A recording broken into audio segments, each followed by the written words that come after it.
Wakazi wa Kinuk wamegubikwa na hofu na taharuki baada ya majangili wanaodaiwa kuwa wezi wa mifugo kuvamia wakazi waliokuwa wakichota mchanga mtoni Malimalite na kuwafyatulia risasi bila huruma. Wameenda na tipa kuanza kazi kumbe au wajangili walikuwa wamejihami wako msituni. Katika shambulizi hilo, askari mmoja wa akiba aliaga dunia na bunduki yake kuchukuliwa na mtu mmoja wa umri wa makamu pia kuuliwa. Mwenye amepatikana na hiyo maneno ni ndugu yangu. Ako na mtoto, ako na watoto. Na kuna mwenye alikuwa anataka naye apelekwe shule.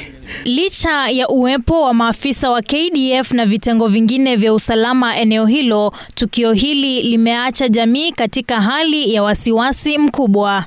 So sisi kama Waturkana tumechoka. Murkomen akuja mkutano hapa, achukue askari yake aende na wao. Viongozi wa kaunti akiwemo mwakilishi wa wadi ya Lobokat Kainuk Samuel Aliwo wameshinikiza serikali kuchukua hatua madhubuti dhidi ya wahalifu hawa wanaotatiza maisha ya wakazi. Ni viongozi ambayo tuna support serikali. Sisi tuna support juhudi yako yote Mheshimiwa Rais. Lakini haya mauaji yamekuwa mengi sana. Hii ni changamoto kubwa kwa usalama wa eneo la Kainuk na matarajio yao makubwa ni kwamba serikali itachukua hatua za haraka na madhubuti kudumisha amani na usalama katika eneo hilo. Susan Locho, TV 47.